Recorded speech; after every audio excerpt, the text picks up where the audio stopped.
السلام علیکم ورحمۃ اللہ وبرکاتہ۔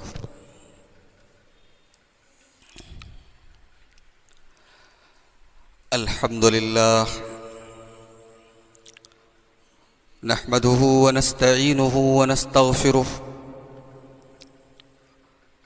ونعوذ باللہ من شرور انفسنا ومن سیئات اعمالنا،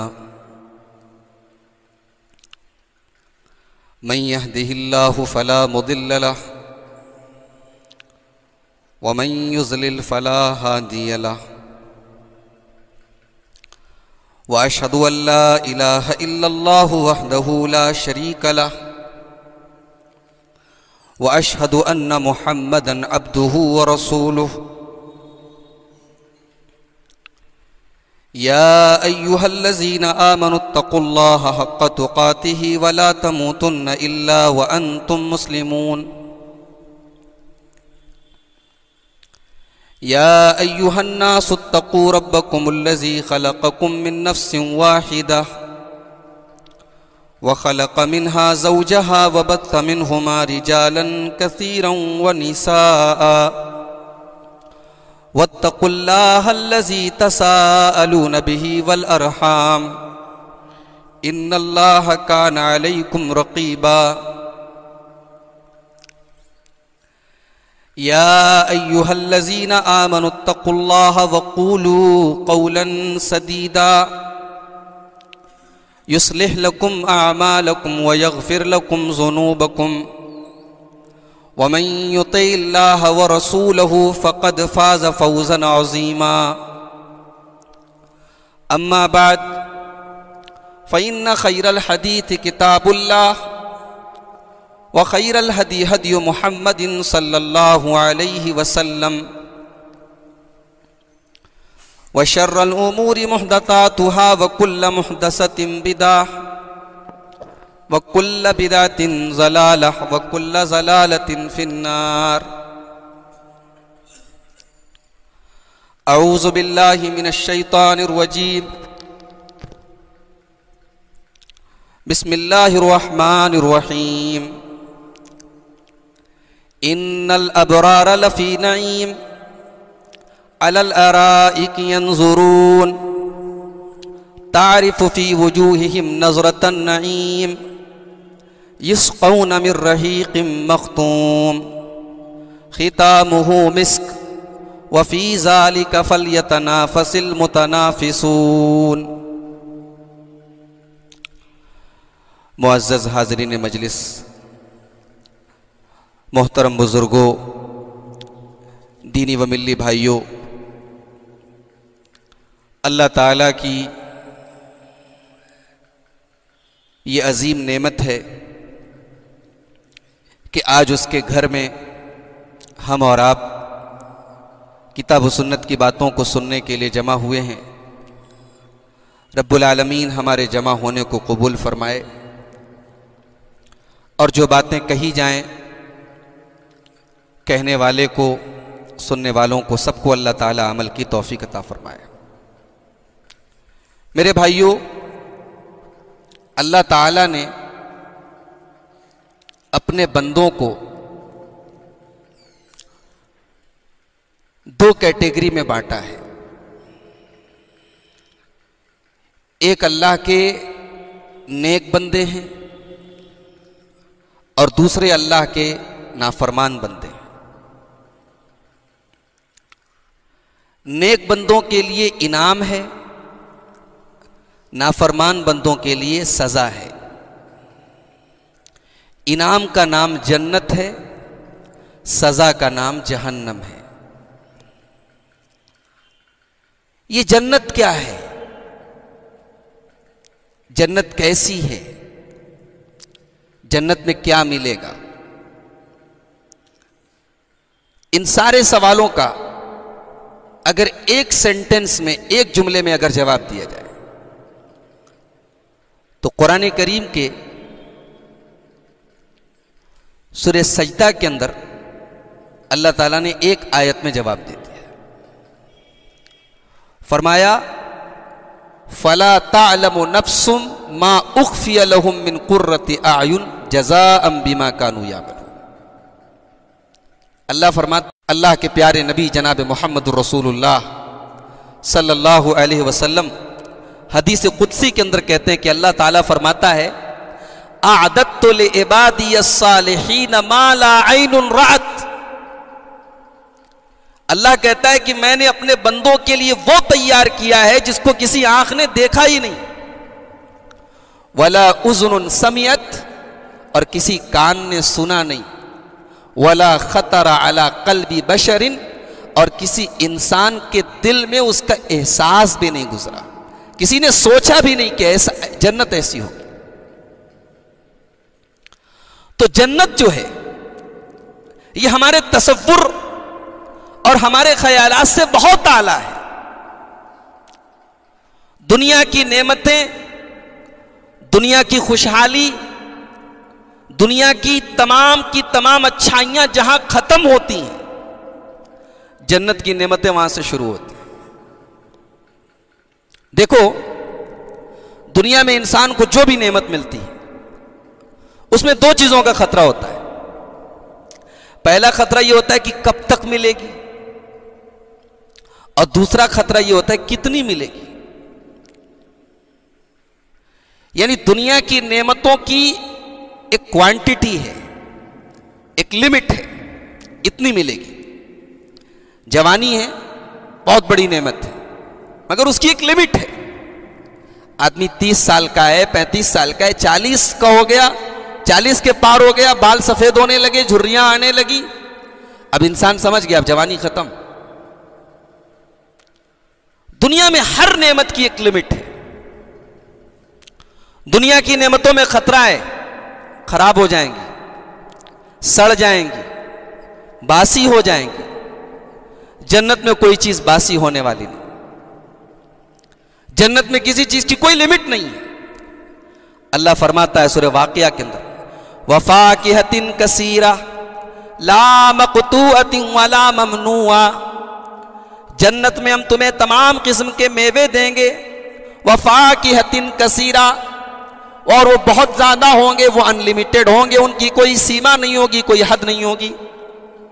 لا مقطوعۃ ولا ممنوعہ، اور جنت کے اندر جو نعمتیں تم کو ملیں گی ان پر کوئی روک ٹوک نہ ہوگی، کوئی پابندی نہ ہوگی، کوئی پابندی نہیں ہوگی کہ چلو بھائی اتنا ہو گیا تمہارا کوٹا پورا ہو گیا. نہیں، عجیب ہے وہ جگہ. جنت کیا ہے اس کا اندازہ ایک حدیث سے لگائیں. اللہ کے پیارے نبی جناب محمد الرسول اللہ صلی اللہ علیہ وسلم فرماتے ہیں، صحیح مسلم کی روایت، ایک آدمی ہے وہ جہنمی ہے اور دنیا میں بہت اعلیٰ اور خوشحال زندگی گزار کے، لگزریس لائف گزار کے آیا ہے، دنیا کی بہترین زندگی گزار کے آیا ہے، کبھی اس نے کوئی تکلیف دیکھی نہیں. ایسے آدمی کو لایا جائے گا اور اللہ کے نبی نے جو الفاظ استعمال کیے فَيُسْبَغُ صَبْغَةً فِي النَّارِ، اس کو ایک پل کے لیے جہنم کے اندر ڈالا جائے گا، جہنم میں ڈال کے نکالا جائے گا. صبغہ جانتے ہیں؟ صبغہ بولتے ہیں عربی میں رنگائی کو. رنگائی ہوتی ہے نا، کپڑا وغیرہ جو رنگتے ہیں، تو ڈالا اور فوراً نکال لیا. اس انسان کو جہنم میں ڈالا جائے گا اور فوراً نکال لیا جائے گا، ایک پل کے لیے، ایک لمحے کے لیے. اور پھر اس کے بعد اس سے پوچھا جائے گا هل رأيت خيرا قط، کیا تو نے اپنی زندگی میں کبھی کوئی اچھی چیز دیکھی، کسی نعمت کا مزہ چکھا؟ کیا تو نے اپنی پوری زندگی میں کبھی کوئی سکھ دیکھا؟ غور کیجیے، یہ کس سے پوچھا جا رہا ہے؟ اس انسان سے جس کی پوری زندگی خوشحالی میں، نعمتوں میں، آرام میں، عیش میں گزری ہے. ایک پل کے لیے جہنم میں جانے کے بعد وہ آدمی جواب دے گا ما رأیت خیرا قط، اے اللہ میں نے زندگی میں کبھی کوئی سکھ نہیں دیکھا ہے، میں نے کبھی کوئی نعمت نہیں دیکھی ہے، میری ساری زندگی پریشانیوں میں، تکلیفوں میں، دکھوں میں گزری ہے. پھر اللہ کے نبی فرماتے ہیں ایک دوسرا آدمی لایا جائے گا جو جنتی ہوگا، لیکن اس نے دنیا میں بڑی پریشانی، بڑی تکلیف کی، بڑی بیماریوں کی زندگی گزاری ہوگی، اس نے دنیا میں بہت سارے دکھ دیکھے ہوں گے، بہت ساری تکلیفیں دیکھی ہوں گی، لیکن اللہ تعالیٰ کے یہاں وہ جنتی ہوگا، اس کو قیامت کے دن لایا جائے گا، فَيُسْبَغُ صَبْغَةً فِي الْجَنَّةِ، اللہ کے پیارے حبیب فرماتے کہ اس کو ایک پل کے لیے جنت میں ڈالا جائے گا، جنت میں ڈالنے کے بعد اور جنت سے نکالنے کے بعد اللہ تعالیٰ اس سے سوال کرے گا، حل رأیت شدتاً قط حل مر بک بوس قط، میرے بندے یہ بتا کیا تو نے اپنی زندگی میں کبھی کوئی دکھ دیکھا، کوئی تکلیف دیکھی، کوئی بیماری دیکھی، کوئی پریشانی دیکھی؟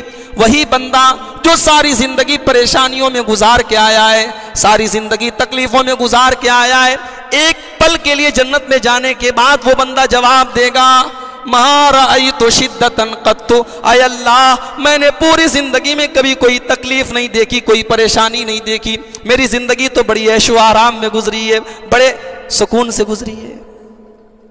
اللہ اکبر! جنت کا ایک پل انسان کی دنیا کی ساری تکلیفوں کو بھلا دیتا ہے، یہ جنت ہے۔ آج انسان دنیا میں جنت بنانے کے چکر میں دنیا کی آرام، دنیا کے سکون، دنیا کے عیش کے لیے انسان کیا کیا کر رہا ہے، حلال حرام جائز ناجائز سب بھلا کے بیٹھا ہے۔ آج پوری دنیا ایک کمپٹیشن کر رہی ہے، ایک مقابلہ کر رہی ہے، ایک ریس ہے، میں کیسے آگے نکل جاؤں، میں کیسے کروڑ پتی بن جاؤں، کیسے ارب پتی بن جاؤں، میرا مکان محلے میں سب سے شاندار کیسے ہو جائے، میرا بزنس سب سے اونچائی پر کیسے چلا جائے۔ صحیح ہے، کوئی حرج کی بات نہیں، اللہ نے کہیں منع نہیں کیا کہ آدمی بزنس میں کمپٹیشن نہ کرے، آدمی امیر نہ بنے، آدمی پیسہ نہ کمائے۔ اللہ نے تو یہاں تک کہا وَالَّذِي جَعَلَ لَكُمُ الْأَرْضَ ذَلُولًا فَامْشُوا فِي مَنَاكِبِهَا، میرے بندو ہم نے زمین تمہارے لیے اسی لیے بنائی ہے، تم زمین کے اندر چلو، زمین کے اندر چلو اور اللہ کی روزی تلاش کرو۔ اللہ نے منع نہیں کیا، روزی تلاش کرو۔ جمعہ کا دن ہے، جمعہ کی نماز ہو چکی ہے، آپ جمعہ کی نماز سے فارغ ہو چکے ہیں، قرآن کہتا ہے فَإِذَا قُضِيَتِ الصَّلَاةُ فَانتَشِرُوا فِي الْأَرْضِ وَابْتَغُوا مِن فَضْلِ اللَّهِ، جب جمعہ کے دن جمعہ کی نماز سے فارغ ہو جاؤ، جمعہ کی نماز پڑھ لو، فَانتَشِرُوا فِي الْأَرْضِ تو زمین کے اندر پھیل جاؤ، وَابْتَغُوا مِن فَضْلِ اللَّهِ اور اللہ کے فضل کو تلاش کرو۔ یہاں اللہ نے روزی روٹی کو، مال کو اپنا فضل کہا ہے، مال کمانا برا نہیں، انسان مال کے لیے کمپٹیشن کرے یہ غلط نہیں ہے، لیکن انسان کی ساری انرجی اسی پر خرچ ہو یہ غلط ہے، انسان کی ساری توجہ اسی دنیا کو بنانے میں ہو یہ غلط ہے، انسان کا سارا کمپٹیشن دنیا کمانے کے لیے ہو یہ غلط ہے۔ میں نے ایک چند آیتیں پڑھی تھی آپ کے سامنے خطبہ مسنونہ کے بعد، قرآن کریم کے 30ویں پارے کی، اللہ نے ایک عجیب بات کہی، ان الابرار لفی نعیم، میرے نیک بندے قیامت کے دن نعمتوں میں ہوں گے، جنت میں ہوں گے، علی الارائک ینظرون، وہ اپنی اپنی مسیریوں کے اوپر بیٹھے ہوئے ہوں گے، دیکھ رہے ہوں گے، اپنی اپنی مسیری پر، اپنی اپنی گدی پر بیٹھے ہوں گے، تعرف فی وجوہہم نظرۃ النعیم، ان کے چہرے پر تمہیں نعمتوں کی تازگی ملے گی، ان کا چہرہ بتا دے گا وہ بہت خوش ہیں۔ انسان کا چہرہ جو ہوتا ہے نا وہ بتا دیتا ہے، انسان کی خوشحالی اس کے چہرے سے جھلکتی ہے۔ دنیا میں آپ دیکھیے، انسان بیمار ہوتا ہے چہرے سے پکڑا جاتا ہے، انسان پریشانی میں ہوتا ہے چہرہ بتا دیتا ہے، جنتیوں کے چہرے سے ظاہر ہو جائے گا بہت خوش ہیں یہ لوگ، نظرۃ النعیم، ان کے چہرے پر فریشنس ہے، ان کے چہرے پر تازگی ہے، ان کے چہرے پر گلیمر ہے، جنت کا گلیمر ہے۔ یسقون من رحیق مختوم، اور ان جنتیوں کو ایک سیل پیک شراب پلائی جائے گی، سیل پیک شراب، جنتیوں کو شراب بھی ملے گی۔ شراب بہت خراب چیز ہے نا، لیکن جنت، چونکہ جنت میں تمام نعمتیں مل رہی ہیں، تو شراب بھی ایک نعمت کے طور پر ملے گی. وہاں کی شراب دنیا کی شراب کی طرح نہیں ہوگی. شرابن طہورا ہوگی، وہ پاک صاف، میں کوئی چکر نہیں، کوئی نشہ نہیں، کوئی گندگی نہیں، اس کو پی کر کے انسان بہکے گا نہیں. وہ اللہ کی نعمت کا ایک مظہر ہوگی شراب. اللہ کہہ رہے ہیں ہم سیل پیک شراب پلائیں گے. رحیق مختوم، رحیق بولتے ہیں شراب کو اور مختوم بولتے ہیں سیل پیک. اسی لیے علامہ صفی الرحمن مبارک پوری رحمۃ اللہ علیہ نے اپنی سیرت کی کتاب کا نام یہی اسی آیت کریمہ کو سامنے رکھ کر الرحیق المختوم رکھا تھا، سیل پیک شراب. تو اللہ کہہ رہا ہے کہ ہم جنتیوں کو سیل پیک شراب پلائیں گے. اچھا، ختامہ مسک، اور اس کی جو سیل ہوگی وہ کس چیز کی ہوگی؟ فرمایا مشک کی ہوگی. مشک کیا ہوتا ہے؟ دنیا کی سب سے بہترین خوشبو، سب سے مہنگی خوشبو. اللہ اکبر. دنیا کی تمام خوشبوؤں میں سب سے بہترین اور سب سے مہنگی خوشبو سے اللہ تعالی جنتیوں کی شراب کو سیل کرے گا. اس کی سیل ہوگی، مہر ہوگی. یہ جنت کی شراب ہوگی. اس کا تذکرہ کرنے کے بعد اللہ کہتا ہے وَفِي ذَلِكَ فَلْيَتَنَافَسِ الْمُتَنَافِسُونَ. میرے بندو، تمہیں اگر کمپٹیشن کرنا ہے، مقابلہ کرنا ہے، ایک دوسرے سے آگے بڑھنا ہے، وَفِي ذَلِكَ، اس کے لیے کمپٹیشن کرو، اس کے لیے مقابلہ کرو. کمپٹیشن ہی کرنا ہے، آگے ہی بڑھنا ہے. میرے بندو اس کے لیے کمپٹیشن کرو. میرے بھائیو، آج ہمارا سارا کمپٹیشن دنیا کے لیے. آج اس چیز کا کمپٹیشن کرنے کے لیے کوئی تیار ہی نہیں ہے جس کے بارے میں اللہ کہہ رہا ہے وَفِي ذَلِكَ فَلْيَتَنَافَسِ الْمُتَنَافِسُونَ. میرے بندو، تمہیں کمپٹیشن کرنا ہے، مقابلہ کرنا ہے، ریس کرنا ہے، آگے بڑھنا ہے، تو اس چیز کو حاصل کرنے کے لیے آگے بڑھو. صحابہ کرام کو دیکھو، آسمان سے آیت نازل ہوئی لن تنالوا البر حتى تنفقوا مما تحبون. میرے بندو، تم جنت میں نہیں جا سکتے جب تک اپنی سب سے پیاری چیز، سب سے محبوب چیز تم میری راہ میں خرچ نہ کر دو، اللہ کی راہ میں خرچ نہ کر دو. ابو طلحہ انصاری رضی اللہ تعالیٰ عنہ اللہ کے نبی کے پاس آئے. اے اللہ کے رسول، قرآن کہہ رہا ہے جب تک تم اپنی سب سے محبوب چیز اللہ کی راہ میں خرچ نہ کر دو تم جنت میں نہیں جا سکتے. اے اللہ کے نبی، میرا ایک باغ ہے جس کا نام بی روحا ہے، آپ جانتے ہیں اس باغ کے بارے میں. یہ کون سا باغ تھا؟ اللہ اللہ، مدینے کا سب سے بہترین باغ تھا. اس میں 600 کھجوروں کے پیڑ تھے اور دونوں طرف کھجوروں کے پیڑ تھے، بیچ میں نہر جاری تھی. یعنی اس زمانے کے حساب سے کروڑوں کی پراپرٹی تھی. اللہ کے پیارے نبی صلی اللہ علیہ وسلم اکثر اس باغ میں آتے تھے، کھجور کھاتے تھے اور اس نہر کا تازہ تازہ پانی پیتے تھے. ابو طلحہ انصاری آ کر کہتے ہیں اللہ کے نبی، قرآن یہ کہہ رہا ہے کہ جب تک تم اپنے سب سے محبوب چیز اللہ کی راہ میں خرچ نہیں کر دو گے تم جنت میں نہیں جا سکتے. اے اللہ کے نبی، میں آپ کو گواہ بنا کے کہہ رہا ہوں کہ میں اپنا وہ باغ اللہ کی راہ میں دے رہا ہوں. اللہ کے پیارے نبی بڑی حیرت سے کہنے لگے ذاک مال رابح. اے ابو طلحہ، وہ تو بہت قیمتی باغ ہے، بہت قیمت والا ہے، بہت مہنگا ہے، تم اتنا مہنگا مال اللہ کی راہ میں دے رہے ہو. کہا کہ ہاں اللہ کے نبی، قرآن میں آیت نازل ہو چکی ہے، اللہ تعالیٰ کہہ چکا ہے لن تنالوا البر حتى تنفقوا مما تحبون. جب تک سب سے محبوب چیز اللہ کی راہ میں خرچ نہیں کر دو گے جنت میں نہیں جا سکتے. اے اللہ کے نبی، جب اللہ نے جنت کی ایک قیمت طے کر دی ہے تو میں وہ دینے کے لیے تیار ہوں. اللہ اکبر. یہ تھے صحابہ، ان کا کمپٹیشن دیکھیے.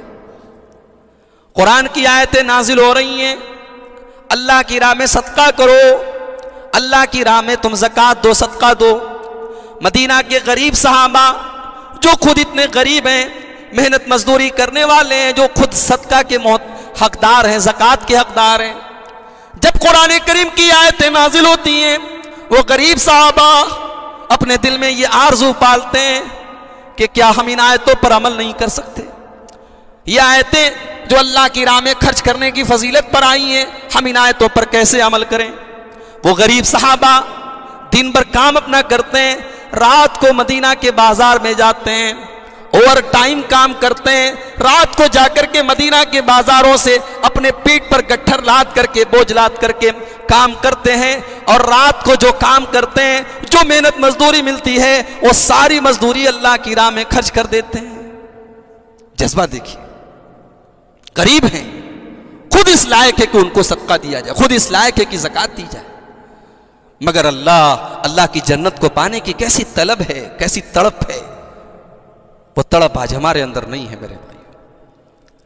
غزوہ تبوک کا موقع یاد کیجیے، اللہ کے پیارے نبی اپنے صحابہ کے سامنے اعلان کرتے ہیں، اے میرے صحابہ، ہمیں تبوک جانا ہے، مدینہ سے کئی ہزار کلومیٹر کا سفر ہے، بہت لمبا سفر ہے، سامان کی کمی ہے، ہتھیاروں کی کمی ہے، اس جنگ کے لیے، اس لڑائی کے لیے تم اپنا تعاون پیش کرو، میں جنت کی ضمانت دیتا ہوں۔ صحابہ کرام اپنی اپنی حیثیت کے مطابق، اپنی اپنی استطاعت کے مطابق اللہ کی راہ میں آ کر کے تعاون کرنے لگے۔ بعض صحابہ بیچارے غریب تھے، وہ ایک مٹھی جو لا کر کے دے رہے ہیں، منافقین مذاق اڑا رہے ہیں، دیکھو یہ صاحب ایک مٹھی جو کے ذریعے، ایک مٹھی گیہوں کے ذریعے اسلام کی مدد کرنے آئے ہیں، ان کی آنکھوں میں آنسو ہیں، وہ ایک مٹھی جو کے ذریعے مدد کرنا چاہ رہے ہیں، منافقین مذاق اڑا رہے ہیں، مگر اللہ کے نبی ان کے اس ایک مٹھی جو کو بھی قبول کر رہے ہیں، اور اللہ کے نبی کہہ رہے ہیں ان کا ایک مٹھی جو نہ دیکھو، ان کا ایک مٹھی گیہوں نہ دیکھو، ان کے دل کا تقویٰ دیکھو، ان کے دل کا جذبہ دیکھو۔ عمر فاروق آتے ہیں اپنے گھر، اور اپنے گھر کا سارا سامان اکٹھا کرتے ہیں، سارے سامان کو اکٹھا کرنے کے بعد دو حصوں میں ڈیوائیڈ کرتے ہیں، آدھا مال اپنے گھر میں چھوڑ دیتے ہیں اور آدھے مال کو پیک کر کے اللہ کے نبی کے پاس لاتے ہیں۔ اللہ کے نبی سوال کرتے ہیں، عمر گھر والوں کے لیے کچھ چھوڑا کہ نہیں چھوڑا؟ گھر والوں کے لیے کچھ چھوڑ کے آئے کہ نہیں آئے؟ کہا ہے اللہ کے نبی اب کئی تو لہم النصفا، آدھا لے کر کے آیا ہوں، آدھا چھوڑ کر کے آیا ہوں، آپ فکر نہ کریں، آدھا لے کر کے آیا ہوں، آدھا چھوڑ کر کے لایا ہوں۔ عمر فاروق کہتے ہیں کہ میرے دل میں ایک خیال پیدا ہوا کہ ہمیشہ تو ابو بکر مجھ سے نیکی کے معاملے میں آگے بڑھ جاتے ہیں، ان سبقتہ یوما فاسبق اليوم، اگر ابو بکر سے کبھی آگے نکلنے کا موقع ملے گا تو آج ملے گا، آج دیکھتا ہوں کہ ابو بکر مجھ سے آگے کیسے نکلتے ہیں۔ تھوڑی دیر کے بعد سیدنا ابو بکر صدیق رضی اللہ تعالیٰ وہ بھی اپنے سامان کو لے کر کے اللہ کے نبی کے پاس آتے ہیں، اپنے سامان کا جو تھیلا ہے، جو جھولا ہے، لا کر کے رکھ دیتے ہیں۔ اللہ کے پیارے نبی سوال کرتے ہیں، اے ابو بکر ما ابقیت لأہلک، گھر والوں کے لیے کیا چھوڑ کے آئے ہو؟ گھر والوں کے لیے کیا چھوڑ کر آئے ہو اے ابو بکر؟ حضرت ابو بکر جواب دیتے ہیں، ابقیت لہم اللہ ورسولہ، اے اللہ کے نبی آج اسلام کو میرے مال کی ضرورت ہے، آج اللہ مجھ سے مطالبہ کر رہا ہے کہ میں اللہ کی راہ میں مال دے دوں۔ اے اللہ کے نبی مال تو آنے جانے والی چیز ہے، آج اسلام کو میرے مال کی ضرورت ہے، آج میں اپنا سارا مال، سارا سامان میں آپ کے پاس لے کر کے آیا ہوں، میں گھر میں جھاڑو لگا کر کے آیا ہوں اور گھر والوں کو اللہ کے سہارے چھوڑ کر کے آیا ہوں۔ اب قیت لہم اللہ، میں گھر والوں کے لیے اللہ اور اس کے رسول کو چھوڑ کر کے آیا ہوں۔ عمر فاروق کی آنکھوں میں آنسو آ گئے، اور عمر فاروق کہتے ہیں مجھے یقین ہو گیا کہ میں نیکی کے معاملے میں کبھی ابو بکر سے آگے نہیں نکل سکتا۔ تو میرے بھائیوں یہ کمپٹیشن تھا، وَفِي ذَلِكَ فَلْيَتَنَافَسِ الْمُتَنَافِسُونَ، قرآن کہتا ہے اس کے لیے کمپٹیشن ہو۔ تو جنت میں جانے کی طلب تو سب کے اندر ہے، کون ہے جو جنت میں نہیں جانا چاہتا؟ لیکن جنت میں جانے کے لیے ظاہر سی بات ہے کہ تمناؤں سے جنت نہیں ملے گی۔ اللہ قرآن میں کہتا ہے کہ تم آرزو کر لو، آرزو کرنے سے جنت نہیں ملے گی۔ جزاء بما کانوا یعملون، جنت جب تک تم عمل نہیں کرو گے نہیں ملے گی۔ اب کون کون سا عمل ہم کریں گے تو جنت میں جا سکتے ہیں، بہت تفصیلی ٹاپک ہے، میں چند چیزیں آپ کے سامنے بیان کروں گا۔ جو ہم کو جنت میں لے کر کے جا سکتی ہے۔ دیکھیے جنت میں لے کر کے جانے والی سب سے بنیادی چیز جس کے بغیر ہم جنت میں نہیں جا سکتے وہ ہے ایمان۔ جب تک ہمارے اندر ایمان نہیں ہوگا، ہم اللہ کو نہ مانیں، ہم رسول کو نہ مانیں، جنت میں نہیں جا سکتے۔ اللہ کے نبی کے زمانے میں ایک آدمی تھا، بہت نیک تھا، غریبوں کی بڑی مدد کرتا تھا۔ حضرت عائشہ رضی اللہ تعالیٰ عنہ نے پوچھا، اے اللہ کے نبی، فلاں آدمی ہے، بڑا نیک ہے، غریبوں کی بڑی مدد کرتا ہے، وہ جنت میں جائے گا کہ نہیں جائے گا؟ اللہ کے پیارے نبی صلی اللہ علیہ وسلم نے فرمایا نہیں، وہ جنت میں نہیں جائے گا۔ کیوں؟ نیک تھا، غریبوں کی مدد کرتا تھا، حاجیوں کو ستو پلاتا تھا، مسافروں کو راستہ دکھاتا تھا، کیوں نہیں جائے گا؟ اللہ کے نبی نے فرمایا انہو لم یقل یوما رب اغفر لی خطیئتی یوم الدین۔ کہا کہ عائشہ اس نے کبھی زبان سے یہ دعا نہیں کی کہ اے اللہ قیامت کے دن تو میری بخشش کر دے، یعنی اس کے اندر ایمان نہیں تھا، وہ آخرت کو نہیں مانتا تھا، وہ قیامت کو نہیں مانتا تھا، وہ اللہ کو نہیں مانتا تھا۔ ایمان بیس ہے، ایمان کے بغیر آدمی جنت میں نہیں جا سکتا۔ اسی لیے اگر آپ قرآن کریم کا تیسرا پارہ اٹھائیں اور تیسرے پارے کی بالکل آخری آیت دیکھیں، اللہ تعالیٰ نے ایک عجیب و غریب بات بتائی، فرمایا ان الذین کفروا وماتوا وهم کفار فلن يقبل من احدهم ملء الارض ذهبا۔ جو لوگ دنیا سے کفر کی حالت میں چلے گئے، ایمان کے بغیر چلے گئے اور اسی پر ان کا خاتمہ ہو گیا، ایمان کی توفیق ان کو نہیں ملی، اللہ فرماتا ہے فَلَن يُقْبَلَ مِنْ أَحَدِهِمْ مِلْءُ الْأَرْضِ ذَهَبًا، اگر وہ قیامت کے دن زمین بھر کے سونا دے دیں، زمین بھر کے سونا اگر اللہ کی راہ میں دے دیں، کس لیے؟ اللہ کے عذاب سے بچنے کے۔ قرآن کہتا ہے فَلَن يُقْبَلَ، زمین بھر کے سونا دے کر کے بھی وہ اللہ کے عذاب سے نہیں بچ پائیں گے۔ کیوں؟ کیونکہ ان کے پاس ایمان نہیں۔ اگر آپ کے پاس ایمان ہے، آپ کے پاس دنیا کی سب سے بڑی دولت ہے۔ اسی لیے اللہ سورہ بقرہ میں کہتا ہے وَالَّذِينَ آمَنُوا وَعَمِلُوا الصَّالِحَاتِ أُولَئِكَ أَصْحَابُ الْجَنَّةِ هُمْ فِيهَا خَالِدُونَ۔ جو لوگ ایمان لائے اور نیک عمل کیا وہی لوگ جنت میں جائیں گے، ہمیشہ رہیں گے۔ تو سب سے پہلی چیز جو جنت میں لے کر کے جانے والی ہے وہ کیا ہے؟ ایمان ہے اور نیک عمل ہے، عمل صالح۔ آج ایک صاحب کا فون آیا میرے پاس، کہنے لگے یہ بتائیے جامعہ سلفیہ کس صحابی نے بنایا؟ یہ سوال دیکھیے، جامعہ سلفیہ کس صحابی نے بنایا؟ میں نے کہا کہاں سے بول رہے ہیں آپ؟ بولے میں ممبئی سے بول رہا ہوں، آپ بتائیے جامعہ سلفیہ کس صحابی نے بنایا؟ میں نے کہا آپ کو پتا ہے جامعہ سلفیہ کب بنا؟ بولے مجھ کو یہ نہیں پتا، آپ لوگ کہتے ہیں میلاد غلط ہے، فلاں غلط ہے، فلاں غلط ہے، آپ کا جامعہ سلفیہ صحیح ہے کہ غلط ہے؟ وہ بدعت ہے کہ نہیں؟ آپ یہ بتائیے۔ میں نے کہا اللہ کے بندے بدعت کس کو کہتے ہیں آپ کو معلوم ہے؟ اچھا اس قسم کا کام آج کل بہت چل رہا ہے، علماء کو فون کریں گے، ان سے الٹی سیدھی باتیں کریں گے، پھر اس کو ریکارڈ کریں گے، پھر نیٹ پر ڈالیں گے، دیکھو ہم نے عبدالغفار صاحب کو بالکل لاجواب کر دیا، وہابیوں کو مولوی بالکل لاجواب ہو گیا۔ اس طریقے کی حرکت بہت چل رہی ہے آج کل۔ ان کا بھی یہی مقصد تھا، میں سمجھ گیا کہ یہ کال ریکارڈ کر رہے ہیں۔ میں نے کہا دیکھیے یہ ساری باتیں جو ہے، میرے پاس پہلی بات تو اتنا وقت نہیں ہے کہ میں آپ سے بات کروں، یہ ساری چیزیں بہت اطمینان چاہتی ہیں۔ دوسری بات یہ کہ اگر آپ کو ڈیبیٹ کرنا ہے، بحث کرنا ہے، آپ ریٹن میں، تحریر میں بحث کیجئے، فون پر کیا آدمی بات کرے گا؟ میں نے کہا پہلے بدعت کس کو کہتے ہیں آپ یہ سمجھیے، آپ جامعہ سلفیہ کو بدعت کریں، بدعت کس کو کہتے ہیں؟ تو آپ دیکھیے کہ آج امت کو کس طریقے سے گمراہ کیا جا رہا ہے۔ قرآن نے جو ایک بات کہی کہ ایمان اور نیک عمل، یہ نیک عمل کس کو کہتے ہیں؟ جمعہ کے دن آپ سورہ کہف کی تلاوت کرتے ہوں گے، سورہ کہف کی آخری آیت دیکھیے، اللہ کہتا ہے فَمَنْ كَانَ يَرْجُو لِقَاءَ رَبِّهِ فَلْيَعْمَلْ عَمَلًا صَالِحًا وَلَا يُشْرِكْ بِعِبَادَةِ رَبِّهِ أَحَدًا۔ جو اپنے رب سے ملاقات کرنا چاہتا ہے، جو جنت میں جانا چاہتا ہے، وہ دو کام کرے۔ پہلا کام فَلْيَعْمَلْ عَمَلًا صَالِحًا، وہ عمل صالح کرے، نیک عمل کرے۔ نیک عمل کون ہے؟ جس کے اوپر جناب محمد رسول اللہ صلی اللہ علیہ وسلم کی مہر ہے، جس کے اوپر نبی کی مہر ہے، جس کو نبی نے ویریفائی کیا ہے، جو نبی کی بارگاہ سے اپرووڈ ہے، جس کے اوپر نبی کا آتھینٹیکیشن موجود ہے، نبی نے جس کو ویریفائی کر دیا ہے وہ صحیح ہے، ورنہ وہ بدعت ہے۔ یہ ہے بدعت کی ڈیفینیشن۔ تو اللہ نے کہا کہ کامیاب ہونا ہے تو دو کام کرنا ہوگا، ایک تو نیک عمل کرو، وَلَا يُشْرِكْ بِعِبَادَةِ رَبِّهِ أَحَدًا، اور اپنے رب کے ساتھ کسی کو شریک نہیں کرنا ہے۔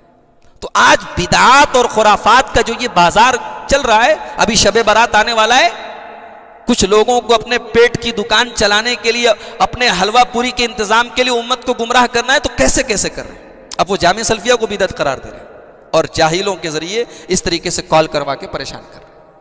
تو بہرحال سب سے پہلی چیز جو جنت میں لے کر کے جائے گی ایمان اور عمل صالح۔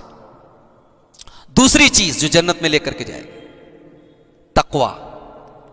سورہ یونس کے اندر اللہ نے فرمایا الا ان اولیاء اللہ لا خوف علیہم ولا هم یحزنون، اللہ کے ولیوں کو، اللہ کے اولیاء کرام کو قیامت کے دن نہ کوئی غم ہوگا نہ ڈر ہوگا۔ سوال پیدا ہوا اللہ کے ولی کون ہیں؟ اللہ کے ولی کون ہیں؟ ان کی پہچان کیا ہے؟ آج کل اللہ کے ولیوں کی پہچان کیا ہے؟ گیروا کپڑا پہن لو، موٹے موٹے مالے پہن لو اور ہاتھ میں لوبان کی دھونی لے لو، بن گئے ولی۔ آج کل تو یہی ہو رہا ہے۔ ولی کون ہے جس کے بارے میں اتنی بڑی بات کہی کہ ان کو کوئی ڈر نہیں، کوئی خوف نہیں؟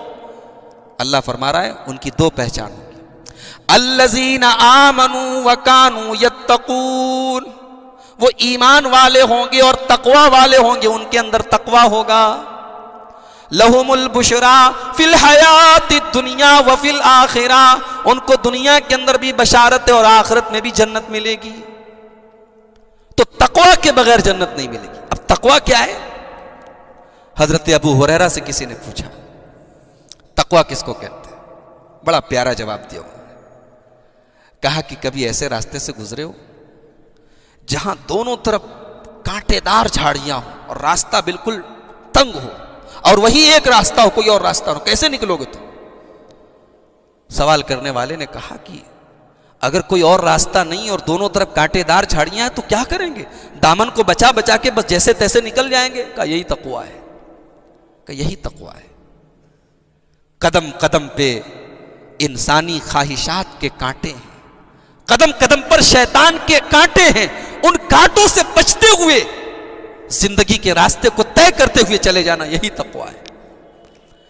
اسی لیے حضرت علی رضی اللہ تعالیٰ عنہ کہتے ہیں تقوی چار چیزوں کا نام ہے، چار چیزیں جس کے اندر پیدا ہو جائیں وہ تقوی والا ہے، وہ متقی ہے، وہ پرہیزگار ہے۔ نمبر ایک الخوف من الجلیل، اللہ سے ڈرنا، اللہ کا ڈر۔ کوئی دیکھ رہا ہو نہیں دیکھ رہا ہو، اللہ دیکھ رہا ہے۔ کوئی کیمرہ لگا ہے کہ نہیں لگا ہے؟ اللہ کا کیمرہ لگا ہے۔ جھوٹ بولیں گے اللہ پکڑے گا، چوری کریں گے اللہ پکڑے گا، زنا کریں گے اللہ پکڑے گا، اللہ کا ڈر۔ والعمل بالتنزیل، اور اللہ کی شریعت پر عمل کرنا۔ والرضا بالقلیل، اور اللہ تعالیٰ تھوڑا سا بھی مال دے، کم دے زیادہ دے، اللہ کی تقدیر پر راضی رہنا۔ انسان کی زندگی ہمیشہ ایک جیسی نہیں رہتی۔ بڑے بڑے خوشحال لوگ ہیں، بڑا اچھا کاروبار تھا، بیٹھ گیا، سڑک پر آ گئے۔ کبھی کبھی ایسا تجربہ ہم دیکھتے ہیں اپنے سماج میں، آدمی بہت پیسے والا ہے، خوشحال ہے، لیکن دن بدل گیا۔ وَتِلْكَ الْأَيَّامُ نُدَاوِلُهَا بَيْنَ، اللہ ہم سب کی حفاظت کرے۔ وَتِلْكَ الْأَيَّامُ نُدَاوِلُهَا بَيْنَ النَّاسِ، دنوں کو پھیرنے والا اللہ تعالیٰ ہے۔ تو وَالرِّضَا بِالْقَلِيلِ، انسان جب نعمت میں ہے تب تو شکر ادا کرتا ہے، وہ تو آسان بات ہے۔ جب پریشانی کا دن آئے، تکلیف کا دن آئے، مصیبت کا دن آئے، اس دور میں اور اس سچویشن میں بھی آدمی اللہ تعالیٰ کی تقدیر پر راضی ہو جائے، یہ تقوی ہے۔ اور حضرت علی کہتے ہیں تقوی کی چوتھی کنڈیشن والاستعداد لیوم الرحیل، اور قیامت کے دن کی اور دنیا سے جس دن جانا ہے اس دن کی تیاری کرنا۔ یہ چار چیزیں جس کے اندر پیدا ہو جائیں وہ متقی ہے، وہ تقوی والا ہے۔ تو یہ دوسری چیز ہے جو جنت میں لے کر کے جاتی ہے، تقوی۔ تیسری چیز جو جنت میں لے کر کے جائے گی اللہ اور اس کے رسول کی اطاعت۔ اللہ فرماتا ہے سورہ فتح کے اندر وَمَن يُطِعِ اللَّهَ وَرَسُولَهُ يُدْخِلْهُ جَنَّاتٍ تَجْرِي مِن تَحْتِهَا الْأَنْهَارُ، جو اللہ کی اطاعت کرے گا، جو رسول کی اطاعت کرے گا، ہم اس کو جنت میں داخل کریں گے۔ اللہ کے نبی فرماتے ہیں، بخاری کی روایت ہے، کل امتی یدخلون الجنت الا من ابا، میری پوری کی پوری امت جنت میں۔ صحابہ نے پوچھا اے اللہ کے نبی وہ کون لوگ ہیں جنہوں نے جنت میں جانے سے انکار کر دیا؟ نبی نے فرمایا من اطاعنی دخل الجنہ ومن عصانی فقط ابا، جس نے میری اطاعت کی وہ جنت میں گیا اور جس نے میری نافرمانی کی اس نے انکار کر دیا۔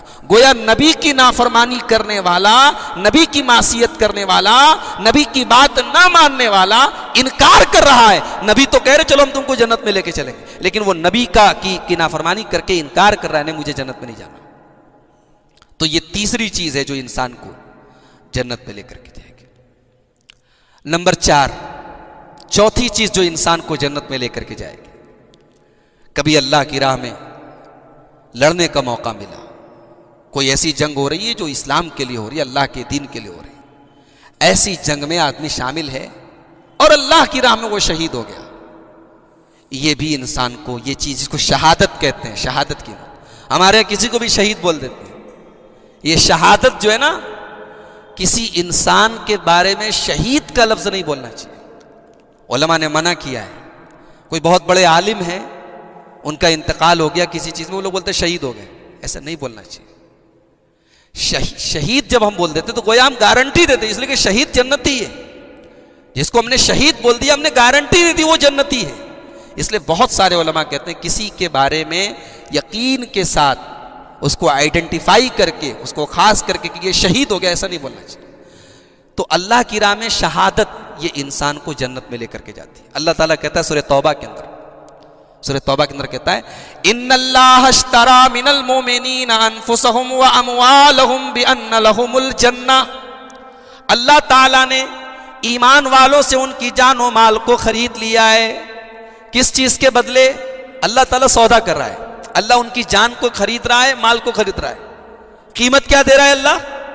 بِأَنَّ لَهُمُ الْجَنَّةَ، جنت دے رہا ہے، جنت کے بدلے اللہ تعالیٰ ان کی جان و مال کو خرید رہا ہے۔ اللہ اکبر۔ اچھا ایک بات بتاؤ، جان دینے والا کون ہے؟ اللہ ہی تو ہے، پیدا اس نے کیا، زندگی وہ دے رہا ہے، وہ جب چاہے دل کی دھڑکن بند ہو جائے، سانسوں کی ڈور ٹوٹ جائے۔ وہ عجیب ہے کہ جان اسی نے دی، مال اسی نے دیا، اب خرید رہا ہے کہ آؤ تم اپنی جان و مال ہمیں دے دو، ہم تمہیں جنت دیں گے۔ یہ اس کی شان کریمی ہے۔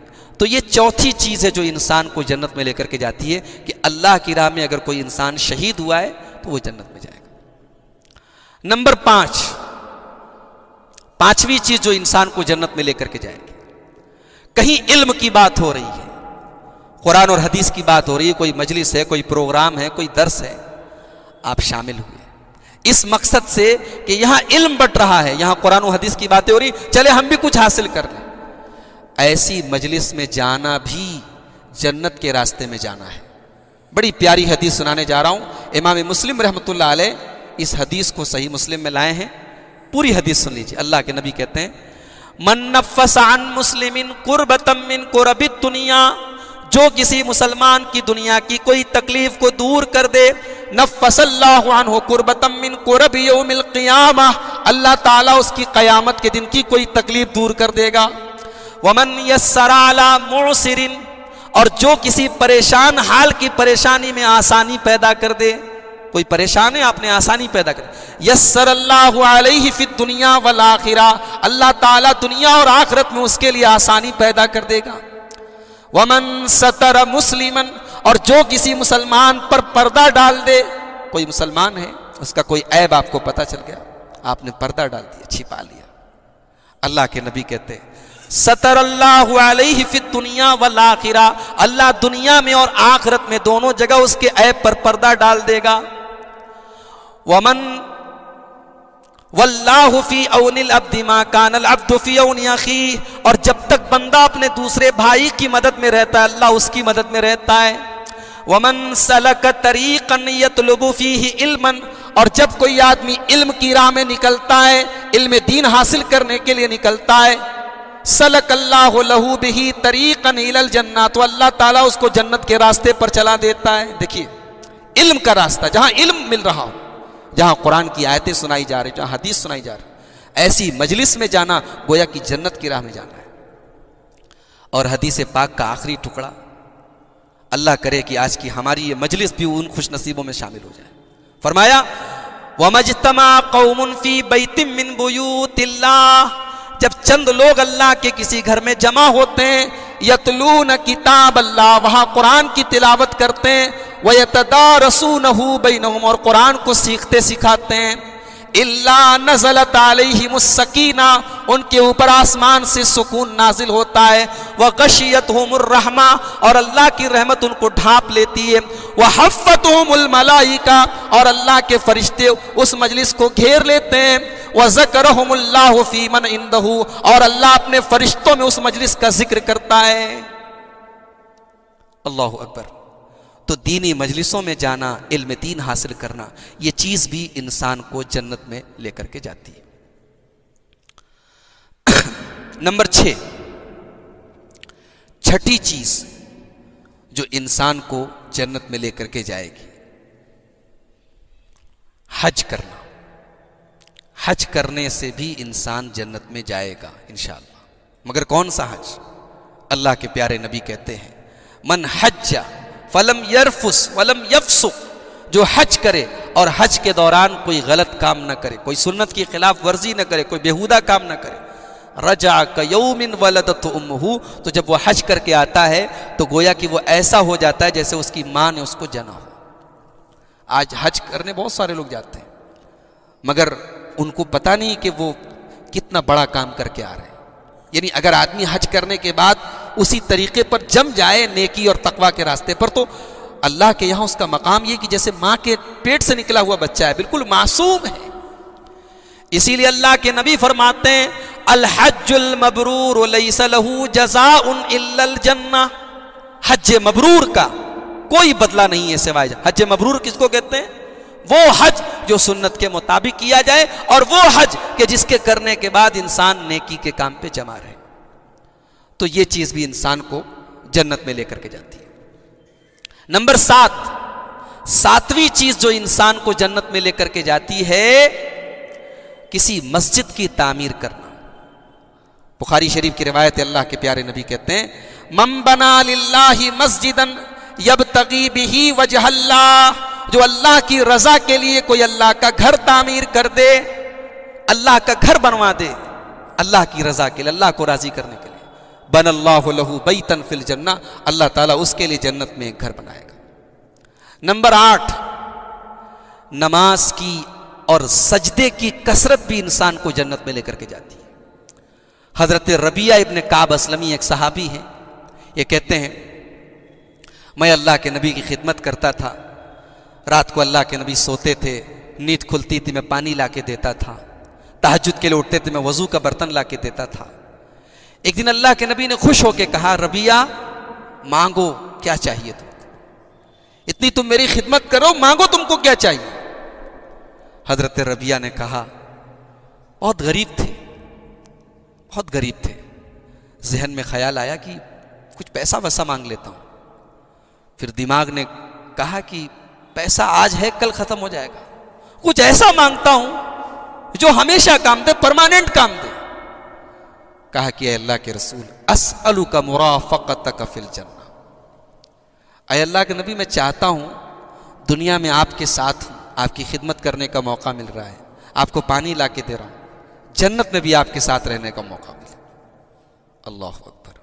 غریب ہے، پریشان ہے، کچھ بھی مانگ سکتے تھے، مانگا بھی تو کیا مانگا، جنت میں آپ کے ساتھ رہنا چاہتا ہوں.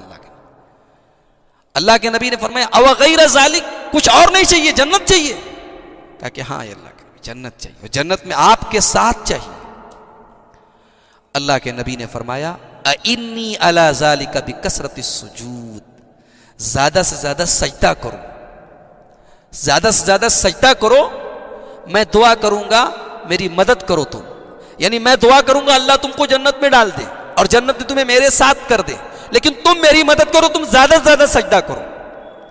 پتہ یہ چلا کہ زیادہ سجدہ کرنے سے اللہ تعالیٰ جنت میں داخل کرتا ہے. آج افسوس کی بات ہے کتنے مسلمان ہیں ان کی زندگی کی کتاب میں نماز کا کوئی کالم ہی نہیں ہے، ان کی زندگی میں ہر چیز کا ٹائم ہے، کاروبار کا ٹائم ہے، بیوی کے لیے ٹائم ہے، بچوں کے لیے ٹائم ہے. کتنے نوجوان ہیں جن کے جو جم جاتے ہیں، کتنے نوجوان ہیں جن کے پاس رات میں موٹے ہیں وہ واکنگ کرتے ہیں، صبح جاگنگ کرتے ہیں. دنیا بھر کے لیے ہماری زندگی میں 5 ٹائم کی نماز کے لیے 10 منٹ کا ٹائم نہیں ہے. کتنے بد نصیب ہے میرے بھائیوں. وہ مسلمان کتنا بڑا بد نصیب ہے جس کی زندگی میں نماز کے لیے ٹائم نہیں. اللہ اکبر. نماز انسان کو جنت میں لے کر کے جاتی ہے. اللہ کے پیارے نبی جناب محمد الرسول اللہ صلی اللہ علیہ وسلم فرماتے ہیں فجر کی نماز کی جو 2 رکعت سنت ہے. اگر آپ سے میں سوال کروں کہ دنیا کا سب سے بڑا آدمی کون ہے، آپ شاید دنیا کے بہت بڑے کھرب پتی ارب پتی کا نام لیں، یا ہمارے انڈیا کے ماحول میں آپ مکیش امبانی کا نام لے لیں، آپ ٹاٹا برلا کا نام لے لیں. بھئی یہ لوگ بہت بڑے آدمی ہیں، لیکن دنیا کا سب سے بڑا آدمی کون ہے؟ اللہ کے نبی نے فرمایا کہ فجر کی نماز کی 2 رکعت جو سنتیں ہیں وہ دنیا کی تمام نعمتوں سے بڑھ کر کے. جس نے یہ 2 رکعت سنت پڑھ دی تو سوچو سنت کا جو مقام ہے، فجر کی 2 رکعت سنت کا مقام ہے، تو فرض کا کیا مقام ہوگا؟ میرے بھائیوں نماز کی پابندی کرو، نماز کے بغیر آدمی جنت میں نہیں جائے گا. ام حبیبہ رضی اللہ تعالیٰ نے کہتی ہیں اللہ کے نبی نے فرمایا جس نے 12 رکعت نماز 24 گھنٹے میں پڑھی، من صلی 12 رکعتن، جس نے 12 رکعت نماز 24 گھنٹے میں پڑھی، بن اللہ لہ بیتن فی الجنہ، اللہ تعالیٰ اس کے لیے جنت میں ایک گھر تعمیر کرتا ہے. یہ 12 رکعت کون سی نماز ہے؟ اللہ کے نبی نے خود وضاحت کر دی. 4 قبل الظہر، ظہر کے پہلے 4 رکعت، ظہر کے پہلے 4 رکعت سنت، یعنی 2 کر کے. یہ بات یاد رکھے، سنت جتنی بھی نماز پڑھی جائے گی 2 کر کے پڑھی جائے گی. ایک ساتھ 4 رکعت سنت نہیں پڑھنا چاہیے. اللہ کے نبی کا جو طریقہ تھا 2 کر کے پڑھتے. تو ظہر کے پہلے 4 رکعت ورکعتین بعدہا، اور ظہر کے بعد 2 رکعت، یعنی ٹوٹل 6 رکعت. ورکعتین بعد المغرب، اور 2 رکعت مغرب کے بعد. ورکعتین بعد العشاء، اور 2 رکعت عشاء کے بعد. ورکعتین قبل الغداتی، اور 2 رکعت فجر کے پہلے. یہ ٹوٹل 12 رکعت نماز جو پڑھے اللہ کے نبی کہتے ہیں جنت میں اس کے لیے محل تعمیر ہوتا ہے. ام حبیبہ کہتی ہیں کہ جس دن سے میں نے اللہ کے نبی سے یہ حدیث سنی ہے یہ 12 رکعت نماز میری کبھی چھوٹی نہیں ہے. اللہ، ایک عورت ہے، ایک خاتون ہے، کہہ رہی کہ میں نے کبھی یہ 12 رکعت نماز چھوڑی نہیں. تو نماز کی کثرت سے بھی آدمی جنت میں جا سکتا ہے. اسی طریقے سے جنت میں لے کے جانے والی ایک چیز ہے توبہ. انسان سے خطا ہو جائے، غلطی ہو جائے، کوئی غلط کام ہو جائے، توبہ کا دروازہ کھلا ہے اور زندگی کی آخری سانس تک کھلا ہے. جب تک ہوش و حواس باقی ہے توبہ کا دروازہ کھلا ہے. اللہ تعالیٰ کہتا ہے سورہ مریم کے اندر فَخَلَفَ مِن بَعْدِهِمْ خَلْفٌ أَضَاعُوا الصَّلَاةَ وَاتَّبَعُوا الشَّهَوَاتِ فَسَوْفَ يَلْقَوْنَ غَيًّا. میرے نبیوں کے جانے کے بعد کچھ نالائق لوگ آئے، کچھ نااہل لوگ آئے، کچھ نافرمان لوگ آئے. أَضَاعُوا الصَّلَاةَ، جنہوں نے نماز کو برباد کیا، نماز نہیں پڑھی. وَاتَّبَعُوا الشَّهَوَاتِ، اپنی خواہشوں کے پیچھے بھاگے، اپنی اچھاؤں کے پیچھے بھاگے، جو من میں آیا کیا، جو غلط کرنے کا دل چاہا وہ کام کیا. فَسَوْفَ يَلْقَوْنَ غَيًّا، اللہ فرماتا ہے ایسے نافرمان لوگ جہنم میں جائیں گے. إِلَّا مَنْ تَابَ، ہاں اگر کوئی توبہ کر لے، وَآمَنَ، اور ایمان لے آئے، وَعَمِلَ صَالِحًا، اور نیک عمل کر کے اپنے آپ کو سدھار لے. فَأُولَئِكَ يَدْخُلُونَ الْجَنَّةَ وَلَا يُظْلَمُونَ شَيْئًا، اللہ فرماتا ہے کہ ایسے لوگ جنت میں جائیں گے اور ان کے ساتھ کوئی ظلم نہیں ہوگا. تو میرے بھائیو توبہ کر لو. اللہ کے نبی فرماتے ہیں کہ تمام آدم کی اولاد خطا کار ہے، لیکن تمام خطا کاروں میں سب سے بہترین وہ لوگ ہیں جو توبہ کر لیں. اللہ تعالی ہم سب کو سچی توبہ کی توفیق عطا فرمائے. اسی طریقے سے ایک حدیث اور سنا دیتا ہوں آپ کو. جنت میں لے کر کے جانے والی 4 چیزیں اس حدیث میں بیان کی گئی. یہ ترمذی کی روایت ہے. عبداللہ بن سلام رضی اللہ تعالیٰ عنہ پہلے یہودی تھے اور یہودیوں کے بہت بڑے عالم تھے. کہتے ہیں کہ جب اللہ کے نبی مدینہ آئے تو شور ہو گیا، اللہ کے رسول آ گئے، اللہ کے رسول آ گئے. تو میں بھی دیکھنے کے لیے گیا، دیکھیں یہ ہے کیسے، جن کو لوگ رسول مانتے ہیں ان کا چہرہ کیسا ہے. کہتے جب میں نے نبی کا چہرہ دیکھا، فلما تبینت وجہہ، جب میں نے نبی کا چہرہ دیکھا عرفت ان وجہہ لیس بوجہ کذاب، نبی کا چہرہ دیکھ کر کے میں سمجھ گیا یہ کسی جھوٹے کا چہرہ نہیں ہو سکتا، نبی کا چہرہ بتا رہا تھا یہ سچے کا چہرہ ہے۔ اس کے بعد کہتے ہیں کہ اللہ کے نبی نے پہلا پیغام جو لوگوں کو سنایا، پہلا سینٹنس، پہلا جملہ جو لوگوں کے سامنے اللہ کے نبی کی زبان سے نکلا، کیا نکلا؟ ایھا الناس افشوا السلام واطعموا الطعام وصلوا الارحام وصلوا باللیل والناس نیام تدخلوا الجنۃ بسلام۔ یہ اللہ کے نبی کی پہلی تقریر ہے، مدینہ کی پہلی سپیچ ہے۔ کیا کہا نبی نے؟ ایھا الناس افشوا السلام، اے لوگوں سلام پھیلاؤ، ایک دوسرے کو سلام کیا کرو۔ سلام آج ہم نے خاص کر دیا، اس کو کریں گے اس کو نہیں کریں گے، یہ اپنے مسلک کا آدمی اس کو کریں گے، یہ اپنے اسٹیٹس کا آدمی اس کو کریں گے۔ یہ بھی قیامت کی نشانی ہے جب سلام خاص خاص لوگوں کو کیا جائے، جس سے لین دین ہو رہا ہے وہ مل گیا تو اسے سلام بھی کر رہے ہیں، بہت زور سے مصافحہ بھی کر رہے ہیں، حال چال بھی پوچھ رہے ہیں، اور کام دھام بند ہو گیا اس کو دیکھ کے راستہ کاٹ رہے ہیں۔ یہ قیامت کی نشانی ہے، تسلیم الخاصہ، خاص خاص لوگوں کو سلام کرنا۔ سلام پھیلاؤ، اللہ کے نبی کی حدیث ہے سلم علی من تعرف وعلی من لا تعرف، مسلمان بھائی ملے سلام کرو، پہچانتے ہو تب بھی کرو، نہیں پہچانتے تب بھی کرو۔ میں بمبئی گیا، بمبئی بہت غلط جگہ ہے، بہت بری جگہ ہے، لوگ بولتے ہیں نا وہاں یہ ہے وہ ہے، لیکن یہ چیز ہے، دینداری بھی وہاں ویسے ہی ہے، لوگ ملتے ہیں آپس میں سلام کرتے ہیں، نوجوان طبقہ آپ کو ملے گا سلام کیے بغیر نہیں گزرتے، بہت اچھی چیز ہے یہ۔ ہمارے بنارس میں اس کی بہت کمی ہے، بڑے بڑے اچھے خاصے پڑھے لکھے لوگ ہیں، نمازی ہیں، نیک ہیں، پرہیزگار ہیں، لیکن ان کی زندگی میں سلام نہیں ہے۔ سلام اگر کرتے ہوئے تو اپنے خاص خاص لوگوں کو افشوا السلام، سلام کو پھیلاؤ۔ اور دوسری چیز وَأَطْعِمُوا الطَّعَامَ، کھانا کھلاؤ، کھانا کھلاؤ۔ اب کھانا کھلاؤ کا دو مطلب ہے، ایک تو یہ کہ بھائی مختلف موقع پر اپنے دوستوں کو، رشتہ داروں کو دعوت دو، اور ایک مطلب یہ ہے کہ جو بھوکے لوگ ہیں، ضرورت مند لوگ ہیں، ان کو کھانا کھلاؤ۔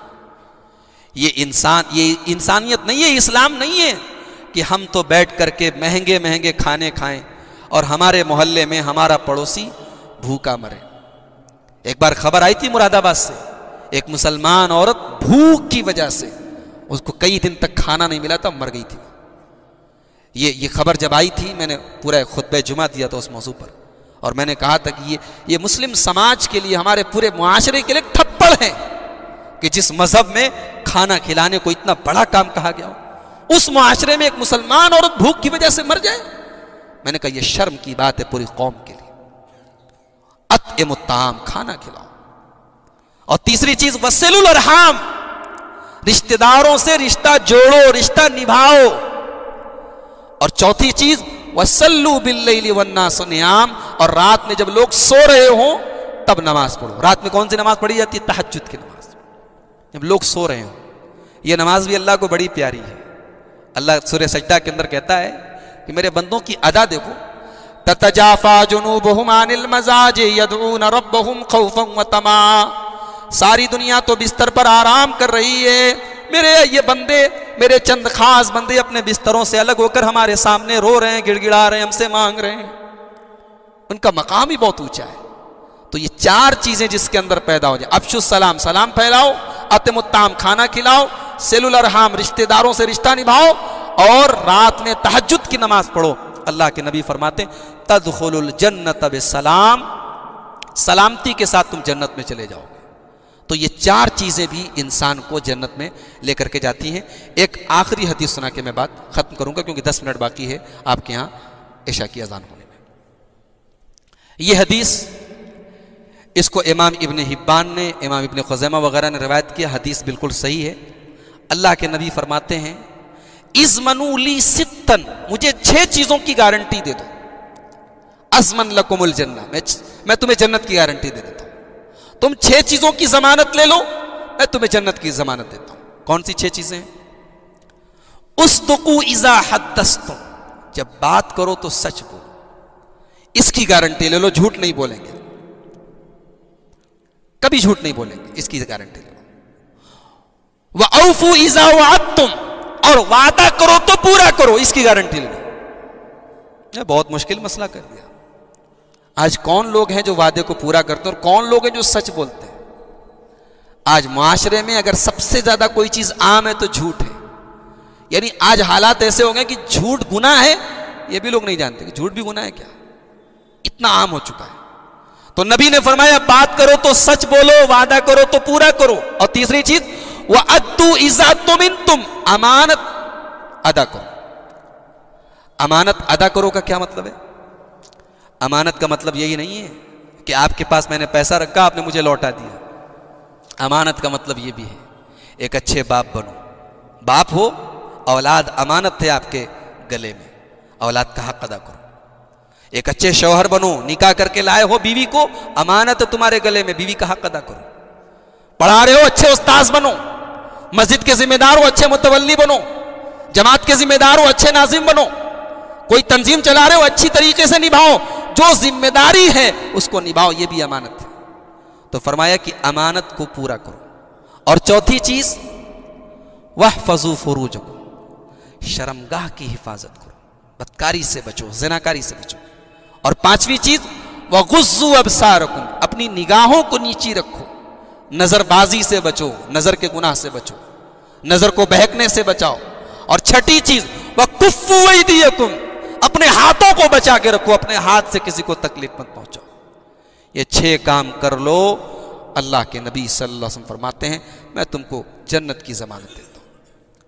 تو آخر میں پھر وہی کہوں گا میرے بھائی, یہ جو چیزیں میں نے بیان کی ہیں جنت میں لے کر کے جانے والی, اس میں سے کوئی ایک چیز بھی ہم پیدا کر لیں, کیا پتا اللہ تعالی ہم کو اپنی جنت میں داخل کر دے. اللہ تعالیٰ کے یہاں جنت میں داخل کرنے کے لیے اور معاف کرنے کے لیے بہت سارے بہانے ہیں. یہ تو چند چیزیں میں نے بیان کی. تو میرے بھائیوں, اس جنت کی تیاری کرو جو دنیا کی تمام نعمتوں سے بہت آگے کی چیز ہے. ہماری دنیا کچرا ہے جنت کے آگے. دنیا کی لگزریس لائف, دنیا کی سب سے خوشحال زندگی, سب سے بہترین زندگی جنت کے سامنے ایسے ہی ہے جیسے کوڑا ہے. اس لیے اس جنت کی تیاری کرو. اللہ سے دعا ہے اللہ تعالی ہم سب کو جنت کی تیاری کرنے کی توفیق عطا فرمائے. جنت میں لے کر کے جانے والے جو چند اعمال بیان کیے گئے ہیں, اللہ تعالیٰ مجھے بھی اور آپ سب کو بھی ان پر عمل کرنے کی توفیق نصیب فرمائے. اللہ تعالیٰ آج کی ہماری اس مجلس کو قبول فرمائے. جو ہم میں سے بیمار ہیں اللہ ان کو شفائے کامل عاجل عطا فرمائے. جو کاروباری لحاظ سے پریشان ہیں اللہ ان کی روزی روٹی میں برکت نصیب فرمائے. اللہ تعالیٰ ہمارے ملک میں امن اور چین اور سکون نصیب فرمائے. اللہ اس ملک کے اقتدار اور کرسی پر امن و انصاف کے, عدل و انصاف کے ساتھ اور امن و انسانیت کے ساتھ حکومت کرنے والے لوگوں کو بٹھا دے. اللہ تعالیٰ ظالموں کے ظلم سے اور شریروں کے شر سے ہم سب کی حفاظت فرمائے. اللہ تعالیٰ ہمارے جان و مال کی, ہمارے عزت و آبرو کی, ہمارے مسجدوں کی, ہمارے مدرسوں کی, ہمارے علماء کی حفاظت فرمائے. اللہ تعالیٰ جب تک ہمیں دنیا میں زندہ رکھے اسلام پر زندہ رکھے اور خاتمہ ہم سب کا ایمان پر ہو. آمین. وآخر دعوانا ان الحمد للہ رب العالمین. والسلام علیکم ورحمۃ اللہ وبرکاتہ.